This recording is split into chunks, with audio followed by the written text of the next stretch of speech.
Yes, thank you. Thank you so much, Louisa, for having me. Um, Going back to the presentation, can you just confirm that the presentation has loaded properly? Yes, yes, Good. we Okay, can see the wonderful. presentation and we can hear you. Great.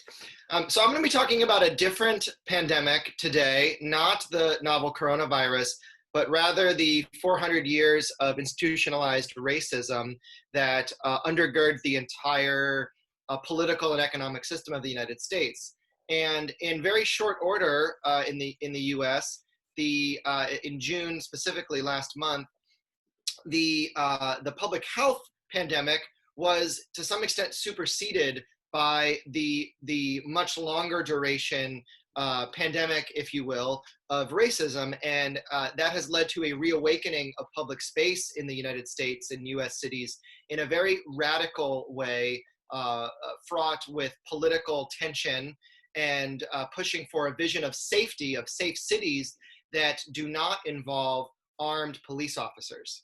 And I'll be talking specifically about Seattle, where I live, and a particular protest occupation there that similar models spread to other cities. So this is empty Seattle in April, May, similar to cities around the world under lockdown. And in June, Seattle and many other US cities diverged from the lockdown slow reopening to a very sudden reoccupation of public space, where suddenly, in the wake of the murder of George Floyd by police in Minneapolis, people took to the streets in a very pre-pandemic fashion, if you will, of protest, though you'll notice the latex gloves and the masking, and adopting the language around the virus. You know, racism is the deadliest virus, that this issue of systemic racism and police violence justified reoccupying public space, even in defiance of public health orders to limit large gatherings. And of course, those protests ultimately brought police as kind of a flashpoint. And in particular in Seattle, in the Capitol Hill neighborhood, there was a week-long standoff. Those in Hong Kong might recognize the umbrella as a tactical tool. And this week-long standoff of police protester clashes, tear gas, flashbangs, these very violent protests ultimately resulted in this particular neighborhood in Capitol Hill of the police abandoning their police station. And you can see in the upper right corner there, the East Precinct was a particular police station. The Seattle police abandoned the site, and the protesters won, if you will, and began an accidental, unintended occupation of the immediate blocks surrounding this abandoned police station. Just to situate you very quickly, this is the neighborhood Capitol Hill is east of downtown Seattle. It's a mixed-use neighborhood, a number of apartment buildings, residences, bars, restaurants, historically the LGBT neighborhood of Seattle, but also undergoing rapid gentrification in the wake of our technology-fueled economic boom. And then this is a zoom in on specifically the protest occupation, where protesters took over 6 blocks. You'll see the green demarcation adjacent to a large park. And we're actually able to, for several weeks, basically create a micro neighborhood without police. They repurposed barricades to demarcate these 6 blocks where the police were not welcome. And for the better part of June, the protesters sort of created an alternative society in which there was no police presence, at least no armed, uniformed police presence representing the power of the state.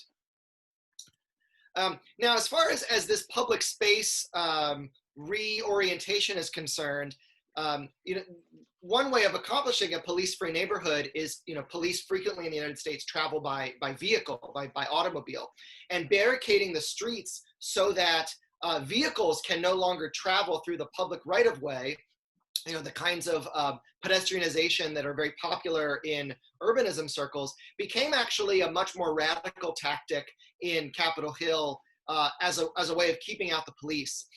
And although one urbanism advocacy group in Seattle specifically saw this as an opportunity to create super blocks, borrowing the formulation from Barcelona that's become quite popular in urbanist circles, there was a sense that this was more radical than creating a super block that offers opportunities for families to walk down the street, but that this was about something much more extreme, if you will, of sort of fundamentally changing the social contract around policing.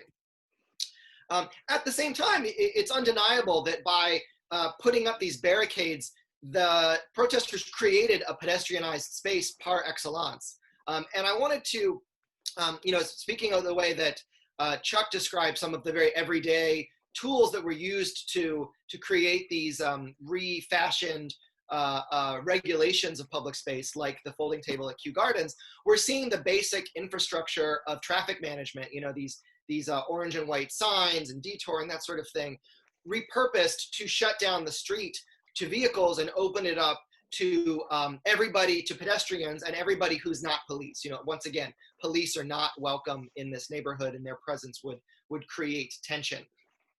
I also wanted to highlight in the lower right corner this blue sign, which the Stay Healthy Streets are Seattle's initiative to close streets to vehicles to create opportunities during the pandemic for people to walk and cycle without vehicle traffic.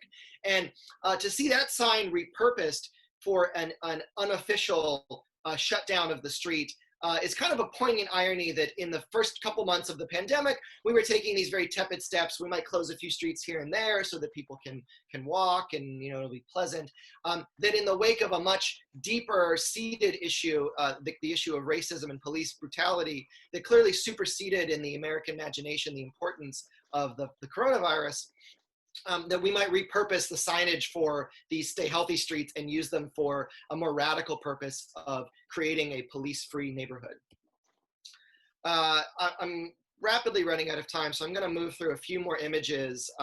This is the police precinct repurposed. And I want to stress that the emphasis was on occupying the public space outside of the police station. It was not about actually occupying the interior of the building, but the facade was redecorated, if you will, in a way to claim this police station for the people. In the street, there were also opportunities for conversations about systemic racism, that by shutting down the street, there was the opening up of opportunities for dialogue. There were also very powerful memorials to the victims of the George Floyd Rebellion, again, occasioned by the opportunity of closing the street to vehicles. Once again, another view of the police precinct. That one's a bit grainy, but this is also an assembly of protesters taking place in the street outside of the police station, as well as this space became an opportunity for organized events to express different views on racial identity amidst the protests. And then finally, the park adjacent became the site of a Black and Indigenous community garden, drawing attention to land loss issues facing the Black community in North America, and concluding with an unsanctioned, unofficial Black Lives Matter street mural that has actually become a permanent feature of the landscape in the wake of the protest occupation, which was dismantled at the end of June. So I'll finish there.